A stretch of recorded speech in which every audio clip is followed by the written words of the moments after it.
ایوار باش تماشاوان هجا خلک گنوج هف پیوینا آرکی ورا بردامه ایرو از ورا بم جهاد بیازید و پیشکش کرنا و خله مجارمه ایرو لسر پارتیا دموکراتا کردستان سوریا کاروی پشتی در باسمونم پیش محال لسر دامازراندنا و پارتیه هر وها پیندی نوی با آلی و پارتی دین سیاسی به تایبتی لرجوای کردستانه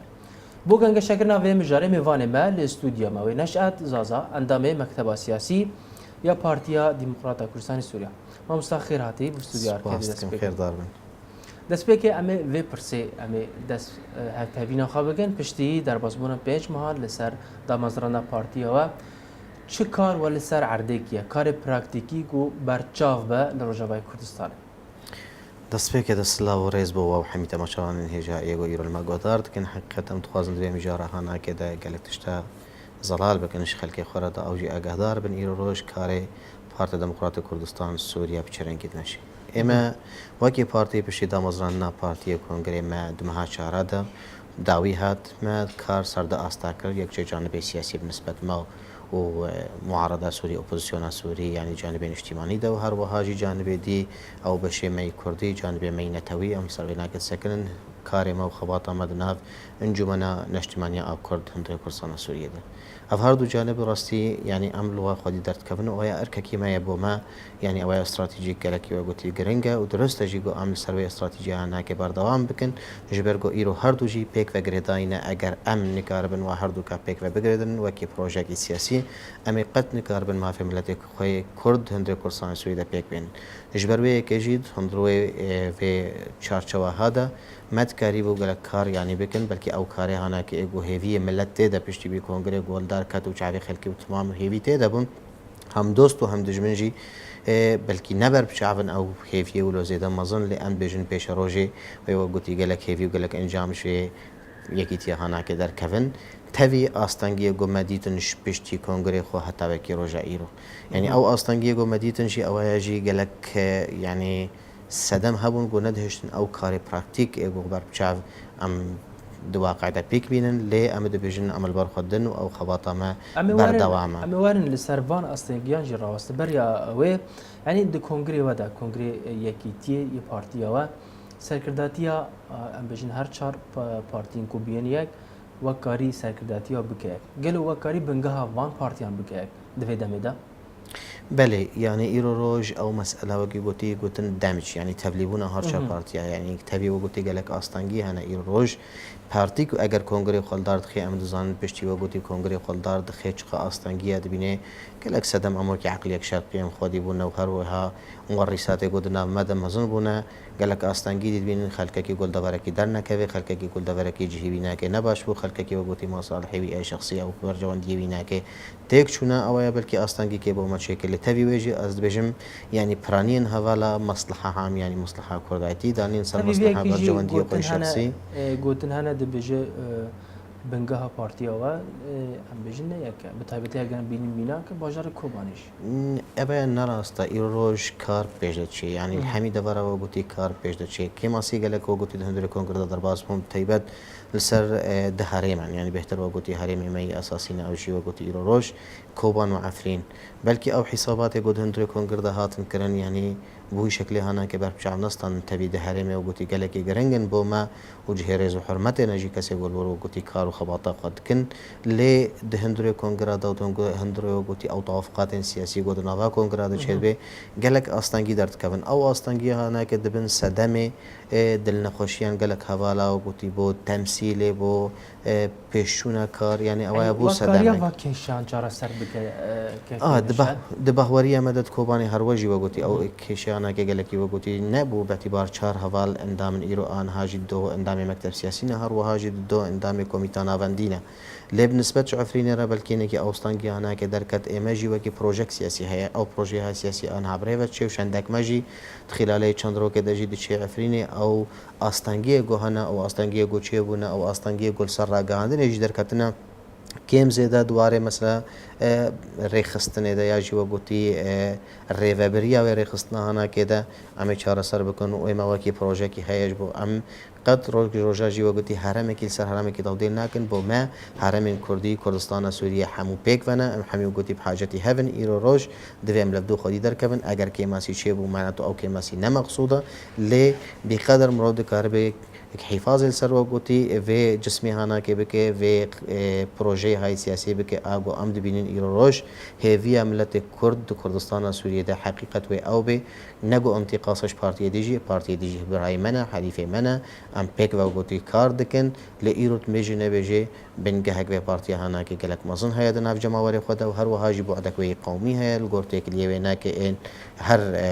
اقليمي جي و دولة نام نتويجي أفايا بو سدمك و بارتي هانا كي بهوريا مدى وجهي هيفيا بي و بهتر جهي اومي داخل كي بيگو بيك عنينا بروجيك سياسي يعني هر درباري فان ناكوكيان دفيدا ما داويدا جي بيانما جاليه گروپا که خب نام دکن یکی تی کردستانی بله بریا اگر ام بیشن پارتی تیجی و که سرکرد به پارتی دارم بله بریا کون تبلی پارتی دموکرات کردستان سوریه من یعنی حتی چه است زانیاری راستن و جالی خواب او یک چه خونده که کنشه يعني دوی درباره دست خوازم و گوتی دیار بکم نه تنی و گوتی جکیتی کورسانی درکت بلکی پشتی کنگر بداوی هات ایک حوال نما ایگو برید پارتی دا کارت کرن جی بناوی پارتی انو ام بردوام انسان ناجی پارتی ام ایک بردوام بکن کاری خوب ناوی پارتی تشون وی دجی ناوی حوال نما و گوتی بناوی آزادی درکت پشتی وی رجب یکیتی کورسانی درکت ام حمید زانی ایرو گوتی ایریش گلک مزن سر وی پارتی هنم سر کس نه و گوتی نخوازن ایگو نخیر خوازش به پارتی ها رو جوی پروژه های سیاسی را نخواز با پروژه ها نکی گرم لیبنر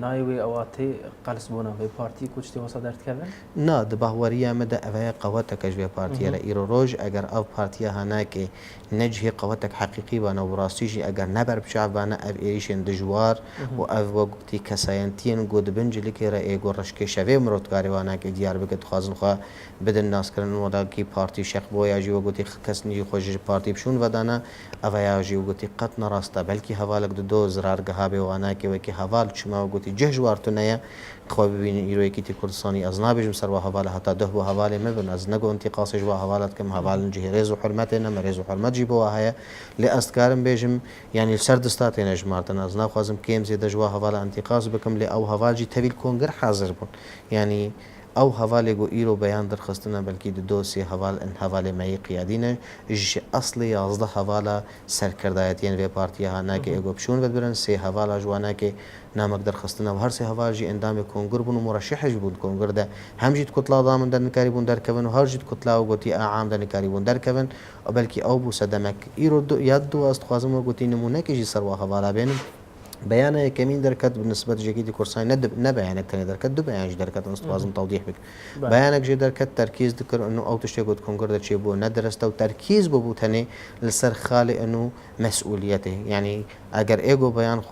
خوندبه وراستي بربچا استان دبه تركيز و برادر تاني الجانب مسؤوليته انه ما تخص قيادك شبابي درخون ابياجي نقلكي درست بو نراست بو يعني حتى حقيقه جرتنا جانب دي بيانات دو دركت بيان اول تركيز بو انه ملتزم بنهج برزانيتي وام برزاني وقوتي سربينا جهانا كي بردواما حتى وقوتي ام بكن قونا جملتي متخص ده بيانات دو دقت جد نيزيكي نهج برزانيتي نبو افاجي داد يار كرن جو او حواله هنا كي تبن جهل سر عرض نديتن وخلك وقوتي بول واخدي در نكد اجبروي كيجي از بشم توجه جوهر عندن او توجه انا كيجي کس ندید شون داد پشت پرده دل واخدی در کفن او کسی انا كيجي از باوت کم نيزيكي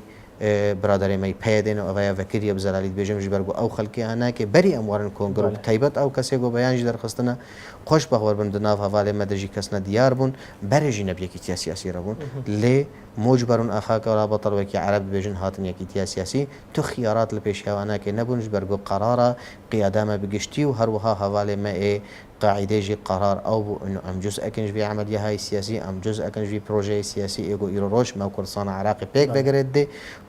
بيك آنينا ما في ملتي ما ديكيتيا ما ديت قوتا ما ديت سرهبونا ما بله امرن عالیه که دین که نشأت دویدما داویدا ام دبینن سرکرداتیه پدکسی تجی یک جنیا بوانده تفکر اکبر چاپ تخویا کرن گوهستن آدنا برای هرما کردستان ترکیه حتی دیگه آستا گودشین ولات اروپا جی ما بس جویه که چیه وی تفکره ایرو روش بێگومان گوهرتنەک ژیان چێت تایبەت پشتیوە گوتی فاسەر کەفتنێ بۆ داشت وی دومای کێ دەکەن ئەو عێریشایی وی هۆڤانە لەسەر هەرەما کوردستانی لەسەر کوردستانەمەی باشوور ايش بروي كيش ايرو تحرك الدنيا هذا الشيء ام نبي من انا وقلت عن العالم الخارجي وكي كوتن ام ايرو جزء شوي دولة إقليمية وأفجو هرتناجو إيرو الدنيا هاي شيء بأمجي بعنينا بيش برجو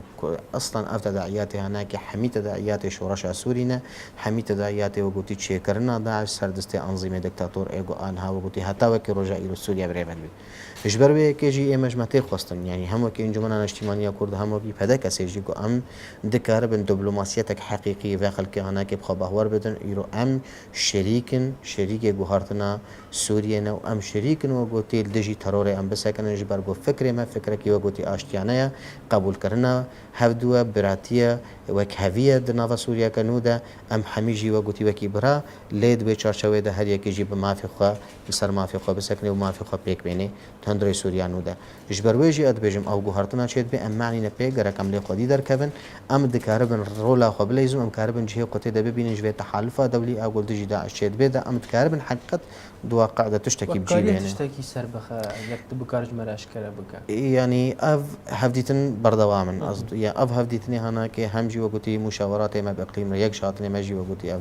هفديتني باقليم ريا انه ام دانستاندني سيرفي مثلا انا كنت كن امي بردوام جي ياد دواجي دانستاندني ما بائتلاف رو امي كاربن شو قهرتنا بكن باعتبار ايرو ائتلاف سوري جزء كبر بشاف خلقك اعتراف بهاتيه كرن خلقك دانستاندنا بيرت او خلقك هناك جي نكس عادينا دولتنا منتوينا تش أوروبا تش أمريكا تش دولة إقليمية جبروي كيجي باعتبار أموكي مجلسا كردي جزء أكش بائتلافا هناكنا أم جرك وجوتي جهة كي بو خبيدا بكن أو جهة هناك الصباحي أم جوا تحالفات سياسية ندور بن وأم جوا بلانا جو إيرو خارطة جغرافية هندروي رجلاتا نافيدا جنوب رواري رسماندن أم ندور بن أم جبروي كيجي كار دكن السروي وما باجي كار كرنا ما هنا جابجي آبتنا لبل كي أو جابي هنا كي نجها نوي أستاجو أزوتات خازن ياد اللي خلك ما تخازي لأز بجم جابي ما هن بنوي جيب جرن وأمي كاربن وقوتي تشتكي ديو هردني دبك أمورن لسركاري ولا رجوع كردستان هذا كسي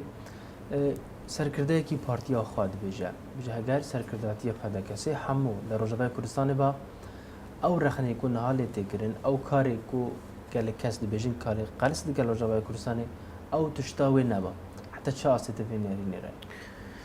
تتكارب دو جانب على جانبك بلكي حقيقتك تذهب جانبك جا حقيقتك تذهب اگر عمل شورش دنیای تمامی میزنن قالك شورش وقتي يقول دنیای چه بونه در و دست بکن پشت رو قلت امتدادات و نهاد ندرو راسته بنجه جوارد هندرو ده هبون لسر كردايتين ايجو افشورش بريفد برن حميك يجدروا بريفد برن رسم عندن خارطة وقتي بوي ترتيبك تكرن خلق جديدن خدي جوارد درت خستن او شورش هناك بنجه او قوناغا هناك اقود عرضه دبو او دست بيتكر اما جانب دیجی یعنی ایرو روش خلق کی تبر بچاد بینه یعنی بلکه او جانب هنه کی بر خلق سرد ساکنه وقتی تو کی سرکرداتی کی تدناف خلق خود به تبر بچاد خلق خود او هستی ویجی بلند به انه وقتی سرکرداتی مدنا مدایم نباز دای و دفش خلق خود نقرای و سر عرض کارت کی وکی من وکی ویا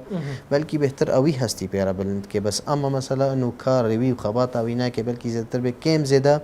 راستیک تده هيا لانها تداوي انه عم حصر بكن انه اگر شخصي الدنيا ده حمينين انه سركردايت يدا تندور ده من جانا ظروف نهبن تم مجبور تلدر بكار بك او ظروف هناك جي بلكي جيانا تد خطر ده يرو بك كسكي ريفابر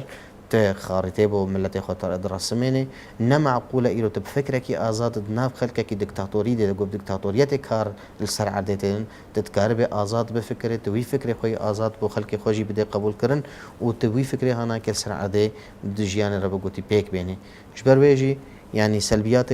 وايجابيات هنا هر دو رول وگوتي بربجاتي نستان حقيقتك هي لنحميه بله اما وين لسر پرندی پیدا کسی پارتین دین آلین دین سیاسی لی بریا ام وين لسر و مجاره ام نافبره کی بدن و مجاره کتی بگر نافبره کو ام مجاره کتی بدگر تماشا نشه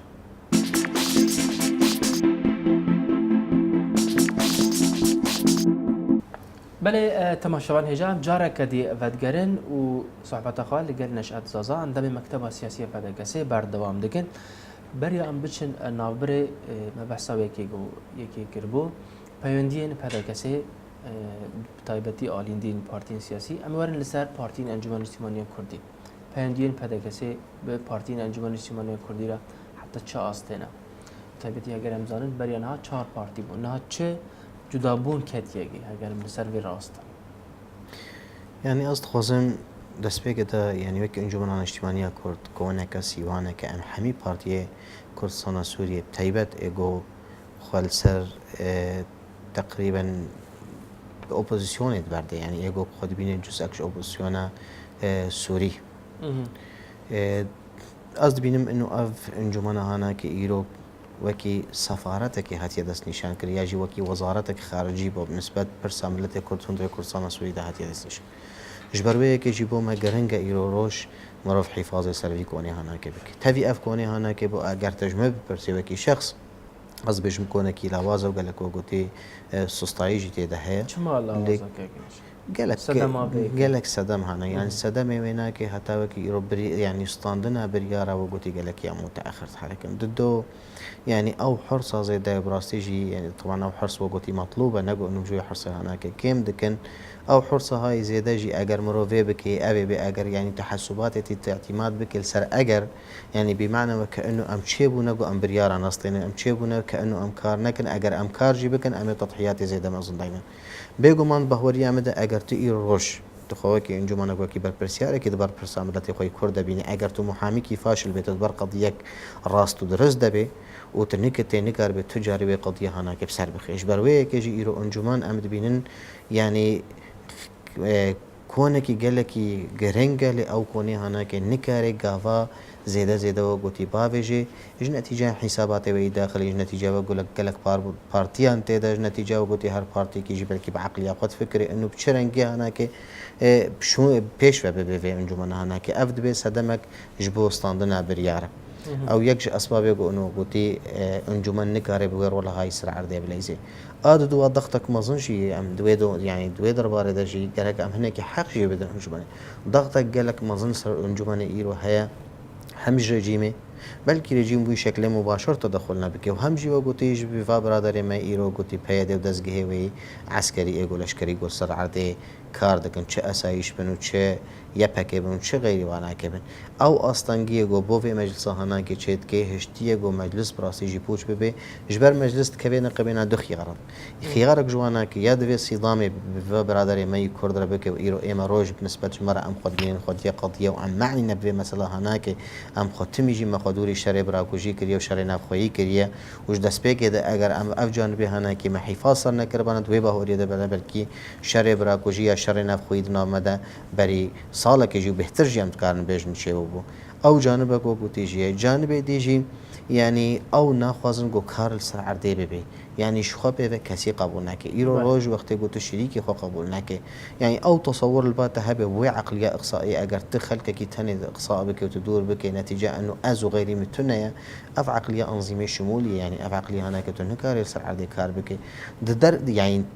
derbarê wê çîrokê de jî ji te tê xwestin enû wela te arîmî şer bike ji te tê xwestin te arîmî siyasî bisekine ji te tê xwestin we gotî te helwesta xwe dijî ve êrîşên hovane te bike yani derbarekî de te min dikujê te pê min dike te min dûr dixê te min iqsa dike te min qebûl nake yani ev lê bi nisbet encûmenê yani nuqtek ji bo mesela çar partiye belkî ew hinekî carna hinek xelkek didê de xuya kirin enû sedemê esasî an habûye temsîla me wekî partî enû em çar partiya ne hê tevî we gotî kongrê me li dar ketiye em bûne partîk rast e. ne gelekî durust heta niha em bêjin pedekesê di hundirê Encûmenê Sîmaniyê Kurdî çar partî ne rast ev çar partî ne biryara me bû yani yek ji wa biryarê got meclisê standê bû wekî destnîşan dikir hingî meclisê enû ev ya teşcîeke bo yekîtiyên partiye eger hûn her çar partî bibin yek biryar di meclisê de hata standin wî çexî di meha dozdeha de bû ew biryara hanekê enû hûnê bi çar partiya bimînin heta kongre em neldijîne enû ev bi çar partiya em sê partiya bin ez dixwazim ji wa biraderê got aniha îro vê mesela henekê îsaret kin pedek kesê gero li dijî biryara sekinî ya jî biryar bi dest hildan كريه لصالح خو ان ولا ام شار بارتينا يا ام بارتي كان تجاري ما او كاري هنا قد هندرو انجمن دنا ان يجبرغو برياري مجلس اغلبين برياري وقوتي بتوافق تنستان نبدا استهلدان تنستان اجبر ويجي اگر ام شار بن اگر ام سيبن تجاري ام دجي بريار نسكن يجي ام نبو نسدمك ام برياري تحريف بكن بو علي خو ان هاجي ايرو روج ام وكي بدكسي دو طرحي معنا طرحك جي او برادر ام بجن وبريارك ستاندي اگر ون البريار خو خدي در كفن ام جي وقوتي التزام بو بريار هنا كن حتى كونغل در كبي اگر كونغل دار كت ون چه بريار دوستين ام التزام بيت كن نعم اراده خو فرض كن سر مجلسي ناو ناجي ام جد بجن ايرو يعني برنسيب ني هنا او مقاييس جو دنيا تمامي تشدا ايرو روج دو دنيا ده قالك بارتين هنا او بارتي هنا كيم زيدا نسبه وانا كنوكه يعني حجمي وانا كسر عرض نوكه فانا معقوله ايرو وقوتي انا ايرو از كزكي الالمانيا دشي برينها من المانيا دجيت كن انا ذات مسؤولي شن بارتي هنا بارتياغو ايرو بسرت كبي او دولة بريفد بي وبارتي دي بنا اوبوزيسيون وبارتي نيجي بنا جو قوتي كفنا كواليسيون ده اي بمعنى تحالفات ابو بارتي انا كرت كن فاجبر ويجي دي سجي ان بجن اگر وقت قوم في بخازن كرم كن برنسيب هذين المقاييس ابو خدين ومقاييس هناك ون شطر حبكن ون بريا مستقله بخازن ون بريا بارتي توافقات بخازن امام احمدنا ون بخوازن جي ام چار بن حتى كونغر وكونغل دار كد اگر بريار هات استاندن ام يك جي بن تمشكلتنا ايوه بارتيا برادير رجاوي كردستان تو پیوندی آن هاد نابرا ما و بابرا تو پیوندی نابرا ما وادتونه تبي ام نلدجي پیوندی يعني يكش کارن سیاسی دانستاندن يعني دانستاندن گرک نابرا کسی کرده اویا نرا وستن لی براستی جی اف کریارن گل در حقی ما وکی پارتیا پدا کسی جی چید بن هر وهاجی انجمن اجتماعی کرد نهشتن دری لپیشیا پیوندی گلکی گرتنش بروی که تو پیوندینین اما بالنسبه بو خسریا ديمقراطي ام برياره كمجلس وطني كردي هي او مجلس او برياره هناك ام السرد سكنن ام برياره هناك برچادستن ام ملتزم نجيبو برياره هناك ام وكي انجمنا اجتماعيه كرد دانستاندن لقلبي خسريه هناك نابن جبرغو ام دبينن نبريك رواهاتيا الدار خستن وتم في وي رواجنين غوزاغونا ايروج هندر كرسانا سوريا درخش بروي كيجي او توافقات سياسيه ايغو بري اف خسريه هناك چيد بي چيبوي او توافقات حمي هاتن كشتن جبرغو برادر كشت نعم خدي كشتنينا ايرو دي سجي ام دبيجن جو اف برادر هناك قبول بكن يك شرط مرجع اتفاقيه حولري افاكرنا ليفاگر كردي سياسي افضل خسريه انها جو ايرو روجل دار تتشتكي كردي تدنينا وترنگه كرديج تدنينا جبروي كيجي ام دبيجن ام بربچا ناستن قالك صدام جي هنا اگر ام بيناك بخازن شروفه بكن صدامك جي اگر اف خسري چه بو خدمته رژیم هي خدمته بريفد بي رژیم هي وقتي دزگه هناك الدارن هي پراش خلكي وردگري هي پراد ده خلكي هي وقتي مؤسسات هناك بريفدشن اويا بمعنى وقتي چه بو زياده بونك لسر خلك كيما وطاقات زياده لسر خلك ما چه بونه بو ورگرتنا پره و هەگەر چێ بوو بێش بۆ مەسەلەك سیاسیژی دخوازم بدن دیارکردن حتا وەکی ڕۆژە ئیرۆ ئەوێ خۆسەریە هەناکێ تو شرعيت نجرتيها نج دولة نام نتوي نج دولة هرمي ونا هروها نج هندرو ويجي وكي انجمنا اجتماعية كورته ونج ريجيمي ايجو بيواندي ويناكي او تشيكل يجي ايمان بيجن يعني ريجيمي اف خسرية هناك تقريبا دستويته ده هاي تشيكل ده حتى وكي رجا ايرو تم ما فين سياسي جي بربشاف حتى وكي رجا ايرو نداي في خسرية فاجبر ويكي شي ام بيجن اف خسرية هناك تشي بو يملي بله يعني انت بحثا تقول تماف ندايوا برجيمي كواليسيوني تماف دايا انجمن اجتماعيه كردي ام بيجن نبيجن بلكي او ما في جو ام دخوازن يعني كواليسيون تقريبا عقلياغو انها بيت فكري ناقلك جدايش رجيمي بله نفسها واش خصوصا نفسها تربيه نفسها وقتي واخل كي يقول بردستيوي كسي مظنونه لكن زي دا ايرو ضغطك مظنجي سروا كسا هيا مجبور انت قبول بكن جبرغو ايرو تقواتك السرعه تخلك كي تمثيل كي ايجو هري بريخستن كردن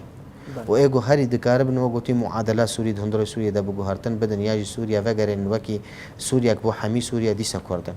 او تصور اللي بقى اوبوزيسيوني هبه انه سوريا فغري وكباري سوريا كمركزي وقرارات وقوتي وج مركز در كفن ودي سجي ما في ملتها تدوري تشوتان ابي قط نعمش راضين سر كاري كواليسيوني ام نرى ام نابجن وقوتي ايرو كواليسيون يعني جهة ارتياح ما اللي أمد بيجن بلكي أنها أجرم بربشعب بسطين أفضل الموجودات ناب عرب هذا إيرو أفشي هو هجر بديلك دي سياسي بوما هبي هجر بديلك سياسي جو خو بدي برما في ما قد أمنا متمسكا بكواليسيون هناك ليه حتى وك إيرو كستن كردان دوي كواليسيون للسرواج رازينا بكاري راد دو جانب هنا بلكي حتى جانبك كم راضي بون جانبك شيء نقلك كم راضينا أم بيجن وقتي أداء وانا أجي قالك كم حتى نها نكاريبون رولك مازن طبعا نجو إنه طاقات إخوات نين ياجي وقتي أو هذال كم إدارة نا هذال جهرز وحرمتنا وهذال بقدر وهذال وقت تجربة واي سياسي خرطة لكسي مقابلة وانا كجي كسنا هب عقلك شوفنت فكرا وناخذن بجهن أي توافقات سياسية بو بك عينا ما في ملته ما تبي ما وثيقة سياسي نابرا مواد هاي اللي أو وثيقة هاي سياسي حتى هاجي مخابن بوجه دان وستاندن النابرا مواد ويك جوانا يعني الجمهورية العربية السورية جمهورية السورية إنه الجمهورية العربية السورية يعني يك جوانا كإيرود بيجن ما مثلا الجمهورية العربية السورية بربشافته أنه أم نكر النافع عربية جراكن جبرجو أم ندزجهك شرعينا أجر سوريا هذا جوهرتن هنجي إدارة شبه أو إدارة جبريفة بش حق وياج ما في ويا نافع عربي سوري دوي دربارة دجي على سوريا معارضة أنها وقتي بربشاف دستين وعلامة تبنيت كن وقتي قلت نكاري في بك شماتي عادي بك يعني أفجي تناقضات نابرة أوبوزيسيون ده هي أو عقلية شوفن نكارن خواجي خلاصك يعني تدبيجي وقا أم بيجن تكميل عدد أجرم بعربي بحثي نا تكميل عدد إما إيرو روج أمد بيجن جرك أمج في أحداث ندور أجر أمج رجيم يدور بن وأجر أمج أوبوزيسيون يدور بن وجه ملكوبة أو خطأ سيا قوتي ديار كرن إنه خطأ سيا تينا هندري سويدا تخطأ سيا أتاو كروجا إيروشينا هجر خطأ سيا هبنا وكيفا برادري ما يبيد يعني بنافكم يعني دقو خطأ سيا مشين هجر راست خطأ سيا هبنا أمي جنيفي حاضر ببانا بوفتك بشان دك كردي أو نشو سري أو تشتغل دقوتن وترويج جرد بو إنه أم تحضير دكان بو كتلك كردي إنه الجنيفي حاضر بخلك تمامي قبول لك فإيرو دبش هنا يا تب معارضة ربي يا تب رجيم ربي إيرو أم دبجن خيار ما يا هري وقتي أساسي وهري جرين وصباحي بربجاج جوارستانج دولة نامنا توي جهة مدنا معارضة أمرن لسر كاري بدا كسيت دسبيكا يكتيا ودا و دسبيك راجهاند تكو شرا أم بيجن آشتيانا ورقا شما وعب يكا راجهاند دسبيك يعني يكش برياري مجلس جيولويا وكي بارتيان سياسي جو وقتي كو أم تشيبونا حتى وكي إيرو ما أفكاري هناكي أم قد نبهور بون كاري چکداری ايش برگو کاری چکداری گلک تداعیات وینا که سر عرضه هنا و گلک کو کوتی استانگیا جیبو چت که وقتی کو چک کی جیب قید دست هر کس کی دو بیر خستن به او یا گلک استانگیا بو خلک ته چه کی به ولات کی وک انها ایرو روج اگر عمل اپوزيشن عربي ميزن جيش آزاد تيارات اسلامي حركات الراديكال جبهه نصره افقب يعني احتمال كما ظن ابتدى شيء دم نگون جواب بو تکو شرع آشتیانه بدمه بيجن لشكري لازمه كاتنا لشكري هيز لازمه بتايبتي للسوري وكيما دبينن اگر كاس نبه هيزبه تي وندا كر افتشتي قلت تبيجي السربارد بيش لانها ايمن ايرو روج تبيجي من اكي وكي اندامكي سركردادي كدبي بارتي هذا از دبيجم ام بايوستي تشيك دارينا ايرو روج وقت تشي وخلق وقتي سوريا حميبو تشيك دار اگر ام نکاربن آنها بگهن تشتکی بو خوردا بکن و ام خلقی خوب چک بکن و ام هیزک چه بکن هیزک ولا اوی يعني بو نتوا كردي تمامي به نبو لهانك سياسي به او ولا هناك بو كردستان به نبو حزبكي به اگر ام نكاربن آنها وه زهانك الدار بخن بشتي حيوندي بفيرا وشاقو آنها إيرو قوناغا كرد سوريا تمامي سوريا تيفا درباست بيوخر وهاجي وقوتي كرسانا باشور از بيجم أمي وندا بكن و إيدي أمي بخوزيا نقاربن بكهن تمافا آلي لشكري بي بارتيه كي گلک سرکرده پارتی واجی دی بیجن آلی لشکری بی پارتی هیا لباشور کردستان کنگی و در باسی روجاوی کردستان به نابین الدم هاتیه کو در باسی او آلی گوت دبیجه بشکل کی فرمی و کی پارتی حتی و کی روجایی رو بلکی بربچام نستاندیه و نبوه جزء اک شندر پارتی کس نی هاتنا پرورده کردن لور او خلق می گوش عسکریه بازدابون او خورت می ایگو ولات گوش بر ببون لور تأهیلک بو کس ناچه بو دوی وقتی ده انه عسى ولا على اگر گوهرتن اکثر عرضه چیبن ام نبی بحر بن جویت شتی گو چید بن و هر وهاجم دکار بن ملت خواب پارزن لی حتا وکی رجائی رو برکی او کسی گو آن هاجم او جمارا گو هی وکی عرب لا يفي بالغرض